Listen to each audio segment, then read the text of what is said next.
Bonjour à toutes et tous et soyez les bienvenus dans ce nouvel épisode de l'Imaginoire. L'Imaginoire est une émission co-construite en étroite collaboration avec des personnes touchées de près ou de plus loin par la déficience visuelle. Si c'est votre cas et vous voulez faire partie de l'aventure, pas une minute à perdre, contactez-nous et faisons ensemble, par mail à l'imaginoire@lilo.org ou trouvez-nous sur Facebook, YouTube ou Instagram. Et sur Instagram, petite subtilité, notre raccourci est l'Imaginoire Radio. L'Imaginoire, L-I-M-A-G-I-N-O-I-R. Au menu du jour, on vous emmène en République démocratique du Congo, à la rencontre de Fabrice Banza, qui nous écoute assidûment depuis plusieurs mois, et ce qui me permet d'ailleurs de passer un bonjour fraternel à notre ami Caleb. Puis nous retrouverons Céline de la chaîne YouTube Ma Vision Cavalière qui nous parlera aujourd'hui d'un défi pour l'espoir. Et pour terminer, nous ferons la connaissance de Chantal, rencontrée il y a quelques mois grâce à Odile, et qui nous parlera d'une autre association solidaire, Canette Partage. Mais de tout ça, on en reparlera un peu plus tard dans l'émission. Je vous souhaite une bonne écoute et vous laisse en compagnie de Fabrice qui va sans tarder se présenter. Vous êtes bien à l'écoute de l'Imaginoire. Fabrice, c'est à toi. Hello, je m'appelle Fabrice Banza depuis la République démocratique du Congo, précisément dans la ville de Lubumbashi, dans le sud-est de la RDC ou de la République démocratique du Congo en sigle. En effet, je suis né à Likasi et j'ai grandi à Likasi. Et c'est fut dans l'année 2006 où j'ai rencontré un problème de vision.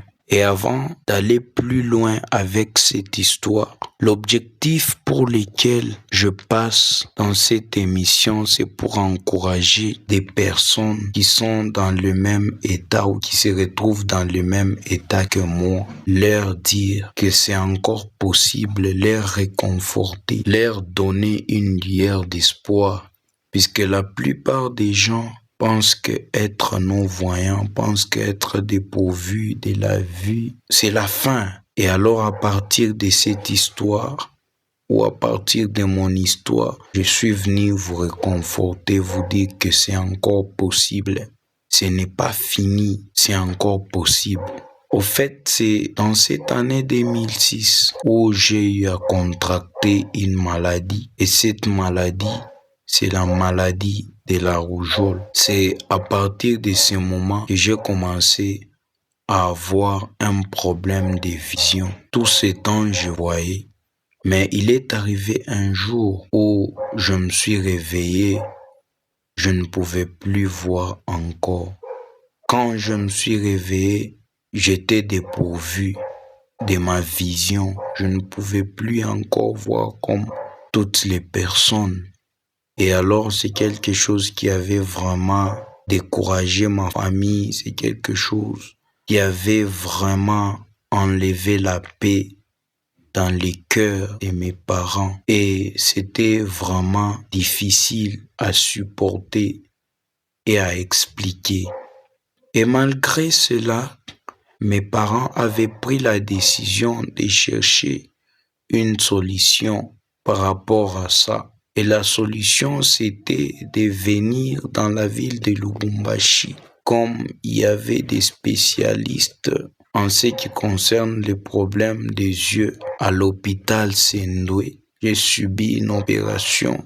Mais quelle que soit l'opération, ça n'avait pas toujours allé, ça n'avait pas toujours marché.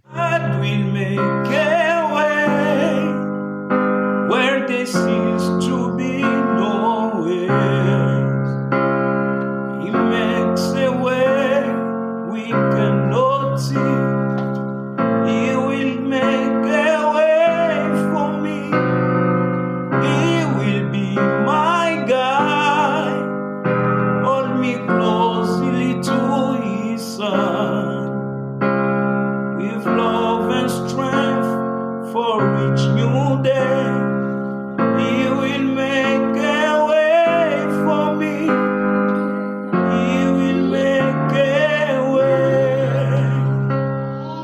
Ce fut un moment quand nous étions à l'hôpital avec mes parents. Il y avait une visite des sœurs de la Charité de Jésus et de Marie. Et elles avaient l'habitude parfois de venir visiter l'hôpital Sendoué chaque fois. Et c'est en ce moment-là qu'on s'était aussi rencontrés avec eux. Elles ont essayé de parler, d'échanger avec mes parents en ce qui concerne mon cas. Et mes parents leur avaient expliqué le pourquoi ou la raison pour laquelle j'avais perdu ma vue. Vraiment, c'était dur. C'était dur, car mes parents s'étaient déjà découragés. Ils ne savaient pas encore qu'il y aurait l'espoir pour moi. C'est en ce moment où les sœurs ont parlé à mes parents, elles ont réconforté mes parents en leur disant que c'était encore possible pour un non-voyant. Et les sœurs de la Charité de Jésus et de Marie, que je salue en passant, avait dit à mes parents qu'il y avait une école des aveugles ou une école de non-voyants qu'on appelait l'Institut Nouveau Enfants Aveugles. Et c'est en ce moment-là, après cette information, nous sommes retournés dans la ville de Likasi, qui est aussi une grande ville de notre pays, la RDC. Quand nous sommes retournés, nous nous sommes apprêtés en ce mois d'août, puisque dans le mois de septembre, il fallait déjà que l'année scolaire reprenne. Et c'est en ce moment-là que l'année scolaire avait repris dans l'année 2006-2007. Et moi, j'étais devenu aveugle total, j'étais devenu non-voyant. Je ne voyais plus encore. La lumière avait disparu ou même la vie avait disparu dans mes yeux. With love and strength for each new day, He will make a way for me. He will make a way.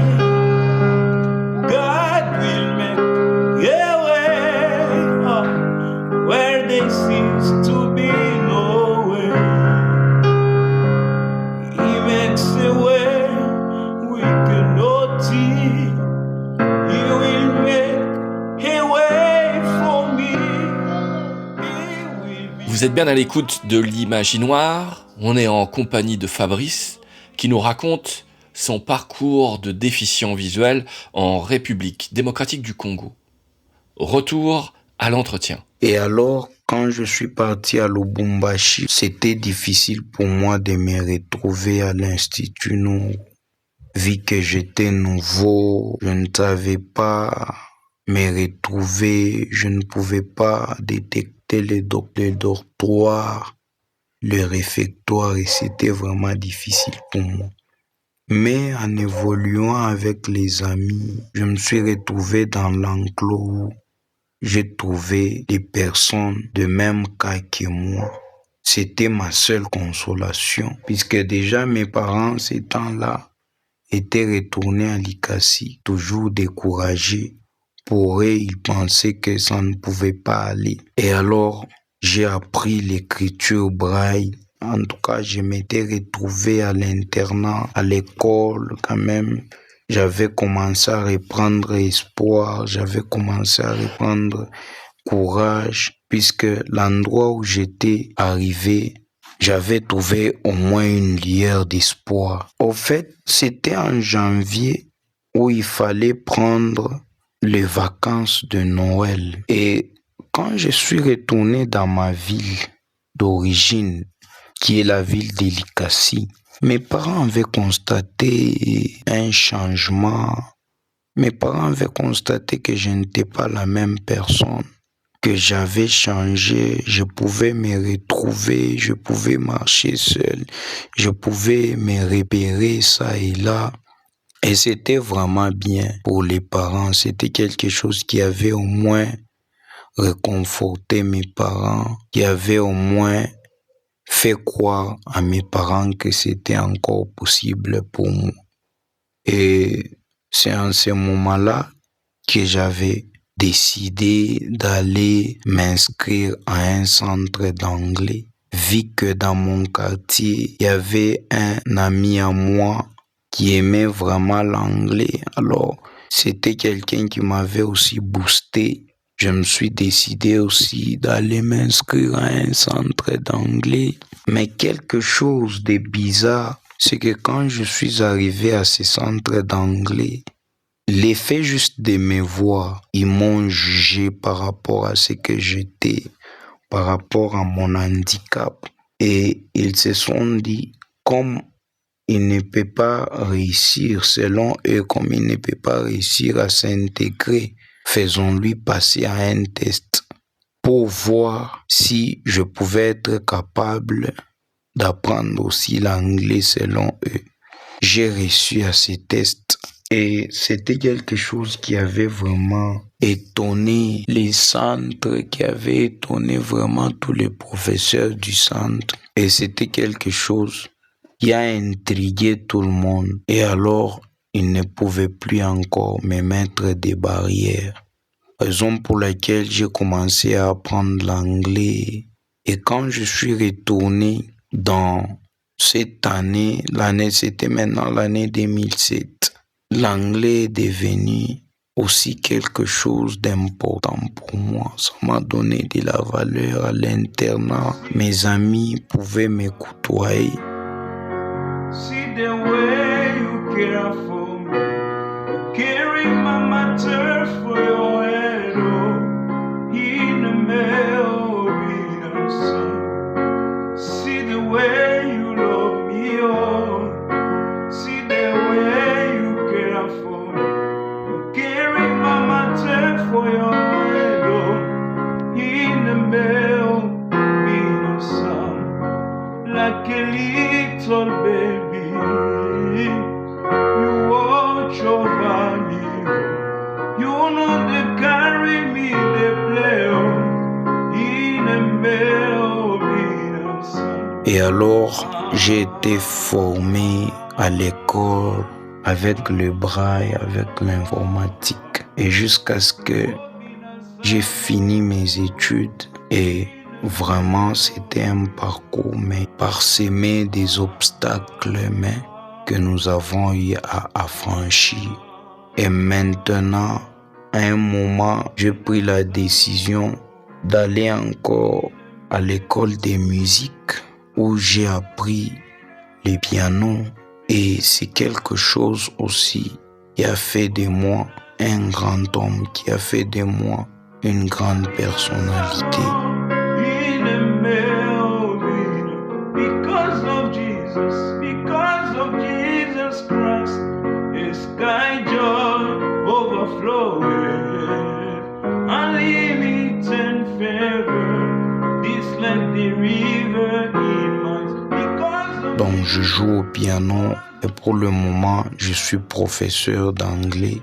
Là je suis à l'université. Déjà je suis en train d'écrire mon mémoire de fin de cycle pour mon baccalauréat. Et cette année, c'est ma dernière année où je vais devoir défendre afin de finir mes études. Ça n'a pas été facile dans ma vie, mais je me suis donné pour arriver jusqu'au niveau où je suis. J'ai fait le mieux de moi-même. Je me suis battu afin de marquer l'histoire, afin d'écrire une histoire que le monde est en train de lire. Raison pour laquelle à celui qui se retrouve dans le même cas que moi, mais qui va entendre la voix de Fabrice, cette personne doit se souvenir que c'est encore possible, rien n'est impossible. Le problème, c'est avoir le courage de foncer, d'aller plus loin, et ça va aller. Merci bien.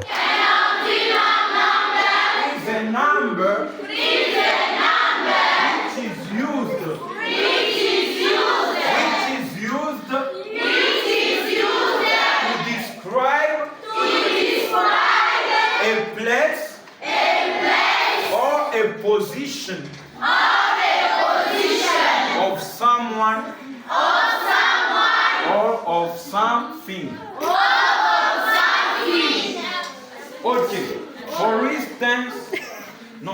répéter pas. I'm explaining, right? Voilà, merci à Fabrice pour le partage de son témoignage. Il est temps pour nous d'aller retrouver Céline, atteinte de rétinite pigmentaire, avec qui nous avons fait connaissance dans l'émission précédente et qui, je vous le rappelle, a ouvert une page YouTube nommée Ma Vision Cavalière. Vous êtes bien à l'écoute de l'Imaginoire. Céline, c'est à toi. Aujourd'hui, je veux vous raconter une histoire qui me touche profondément, qui me bouleverse même. En décembre, mon cousin m'a offert un cadeau exceptionnel. Il s'est engagé dans la Transportugal 2026, une épreuve cycliste hors norme. Sur plus de 800 km, il va traverser tout le Portugal avec un dénivelé total de plus de 12 000 mètres. Chaque étape est exigeante, avec des montées techniques, des descentes rapides et des conditions parfois difficiles. Mais il ne le fait pas que pour lui. Il le fait pour moi, il le fait pour toutes les personnes qui vivent avec la rétinite pigmentaire. La rétinite pigmentaire est une maladie génétique rare qui entraîne une dégénérescence progressive de la rétine, réduisant peu à peu le champ visuel et menant parfois, souvent même, à la cécité. Elle est encore mal connue, mais des progrès sont possibles. Il soutient l'association IRRP qui joue un rôle crucial en finançant la recherche sur cette maladie. L'IRRP permet de financer des projets innovants, des essais cliniques, des études qui nous rapprochent un jour d'un traitement. Ce projet, la Transportugal, c'est bien plus qu'une course. C'est un symbole, un défi où chaque kilomètre représente l'espoir. Je suis profondément admirative de son engagement, de sa persévérance, de chaque coup de pédale qui le rapproche chaque fois de son but. Et je veux remercier de tout cœur les partenaires et les personnes qui ont déjà donné sur la cagnotte en ligne. Votre soutien est vital, il permet d'avancer, de donner de l'espoir et il rend le rêve accessible. Enfin, si cette aventure vous touche, je vous invite à suivre GoCycling23 sur Facebook et Instagram pour suivre toutes les étapes de ce défi. Vous trouverez aussi en lien la cagnotte dans la barre de description. Même 1 euro est une contribution précieuse. Chaque petit don, chaque partage rapproche un peu plus de l'espoir. Merci du fond du cœur d'être à nos côtés. Alors si vous voulez en savoir plus et faire un don pour faire avancer la recherche sur la rétinite pigmentaire, le plus simple étant de vous rendre sur le site Hello Asso, que vous connaissez peut-être.